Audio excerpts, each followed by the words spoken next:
I give you my heart. Assalamualaikum warahmatullahi wabarakatuh. Kami dari kelompok 4 ingin mempresentasikan dengan tugas PKN tentang Persatuan Negara Kesatuan Republik Indonesia. Sebelumnya kami akan memperkenalkan kelompok kami dari Persatuan. Yang pertama saya Ahmad Dian pertama. Saya di Jalan Santoso. Saya Pak Rajin Istilah. Saya Muhammad Hafiz Zaidan. Saya Dafa Biasa. Oke, selanjutnya kita akan masuk ke materi awal.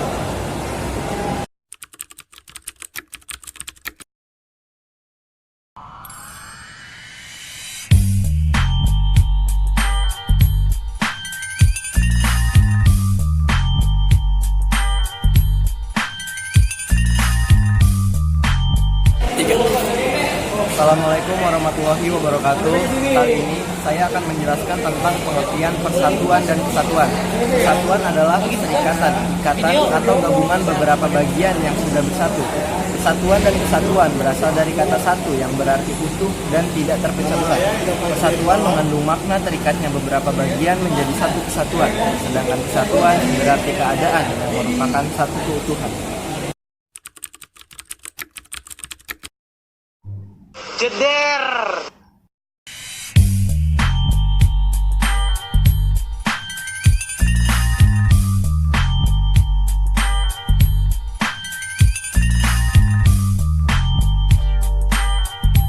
Assalamualaikum warahmatullahi wabarakatuh. Saya di sini akan menjelaskan faktor-faktor pembentuk persatuan.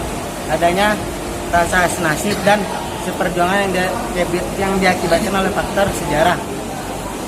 Faktor-faktor pembentuk persatuan ada 4, yaitu yang pertama adanya ideologi nasional yang tercermin dalam simbol negara, yaitu Garuda Pancasila dan semboyan Bhinneka Tunggal Ika.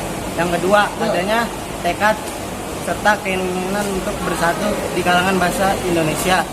Yang ketiga adanya ancaman yang disebabkan munculnya semangat nasionalisme di kalangan bangsa Indonesia. Dan yang terakhir penggunaan bahasa Indonesia. Sekian dari saya. Wassalamualaikum warahmatullahi wabarakatuh.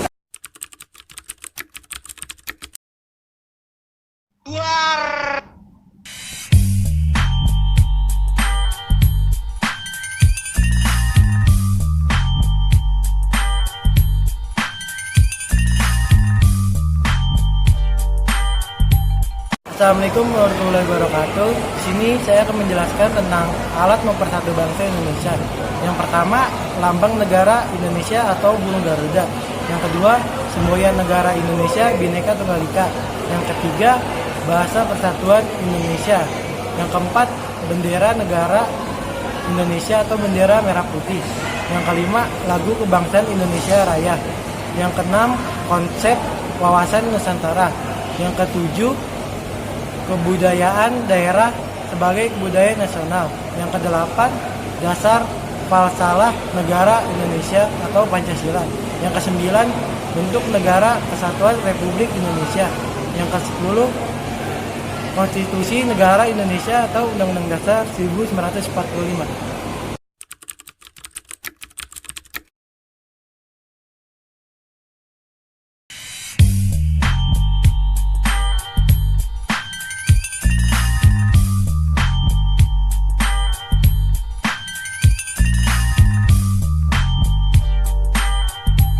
Assalamualaikum warahmatullahi wabarakatuh. Di sini saya akan menjelaskan konsep integrasi nasional.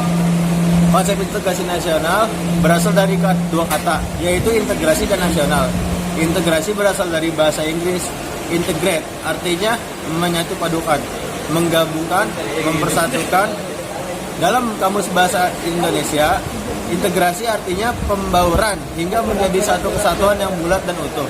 Kata nasional berasal dari bahasa Inggris nation, yang artinya bangsa. Integrasi nasional ini bisa dipahami dari dua segi, yaitu konsep integrasi nasional secara vertikal dan secara horizontal. A. Konsep integrasi nasional secara vertikal mencakup bagaimana mempersatukan rakyat dengan memerintahkan yang hubungannya daerah. 3. A. Konsep integrasi nasional secara vertikal mencakup bagaimana mempersatukan rakyat. Konsep integrasi nasional secara vertikal mencakup bagaimana mempersatukan rakyat dengan pemerintah yang hubungannya terintegral secara vertikal. Konsep ini juga mencakup bagaimana menyatukan pemerintahan pusat dan pemerintahan daerah. B. Konsep integrasi nasional secara horizontal mencakup bagaimana menyatukan rakyat Indonesia yang tingkat kemajemukannya cukup tinggi. Bagaimana membangun identitas kebangsaan yang sama meskipun masyarakat memiliki jati diri golongan, agama, etis, dan lain-lain yang berbeda.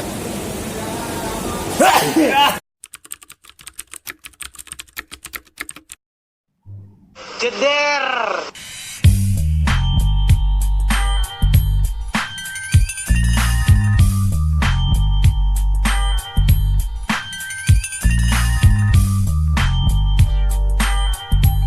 Di sini saya akan menyebutkan faktor-faktor pembentuk dan pengawet Persatuan Kesatuan Nasional. 1. Dari faktor pembentuk, adanya rasa senasib dan seperjuangan yang diakibatkan oleh faktor sejarah. Yang kedua, adanya ideologi nasional dan tercermin dalam simbol negara, yaitu Garuda Pancasila dan semboyan Bhinneka Tunggal Ika. Dan yang ketiga, adanya tekad serta keinginan untuk bersatu di kalangan bangsa Indonesia, seperti yang dinyatakan dalam Sumpah Pemuda. Yang keempat, adanya ancaman dari luar yang menyebabkan munculnya semangat nasionalisme di kalangan bangsa Indonesia. Yang kelima, penggunaan bahasa Indonesia. Yang keenam, adanya semangat persatuan dan kesatuan dalam bangsa, bahasa, dan tanah air Indonesia. Yang keenam, adanya kepribadian dan pandangan hidup kebangsaannya yang sama, yaitu Pancasila. Yang ketujuh, adanya jiwa semangat gotong royong, solidaritas, dan toleransi keagamaan yang kuat. Yang kedelapan, ada rasa nasib sepenanggungan.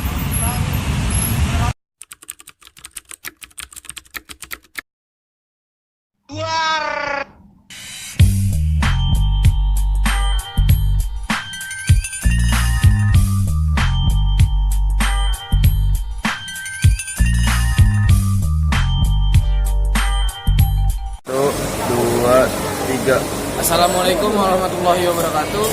Di sini saya akan menjelaskan implementasi nilai kesatuan dalam kehidupan berbangsa dan bernegara. Yang pertama, saling menghargai dan menghormati antara sesama. Contohnya, yang Islam menghargai yang Kristen dan sebaliknya. Dan yang kedua, saling menghargai perbedaan, tidak memandang ras, suku, atau budaya.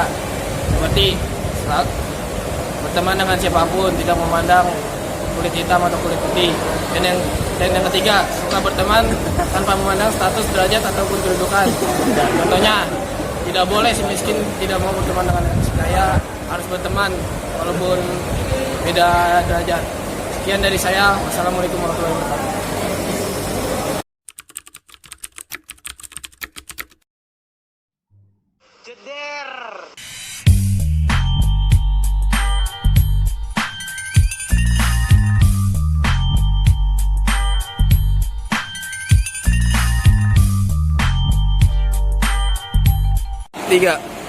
Assalamualaikum warahmatullahi wabarakatuh.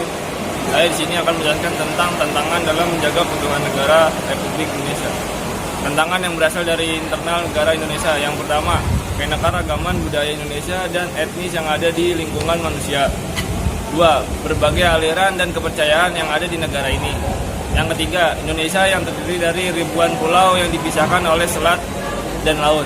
Yang keempat, moral dan kepribadian sebagian masyarakat yang tidak pantas atau buruk.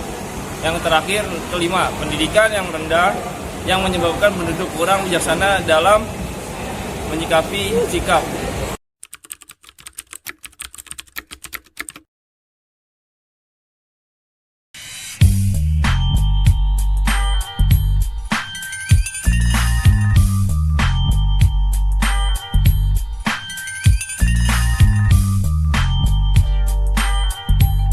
Assalamualaikum warahmatullahi wabarakatuh. Pada kesempatan kali ini saya akan membahas implementasi nilai-nilai kesatuan dalam kehidupan berbangsa dan bernegara. Kunci dalam implementasi dalam Pancasila dalam kehidupan bernegara dan berbangsa di Indonesia adalah harus adanya integrasi nilai-nilai yang ada dalam Pancasila ke dalam seluruh aspek kehidupan di masyarakat. 1. Yaitu sistem pendidikan. 2. Sistem politik.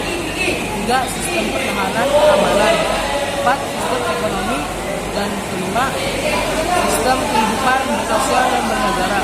Dengan integrasinya Pancasila, maka transformasi menuju bangsa yang makmur, sejahtera, dan berbhinneka tunggal ika akan lebih cepat terwujud dalam kesatuan wilayah Indonesia.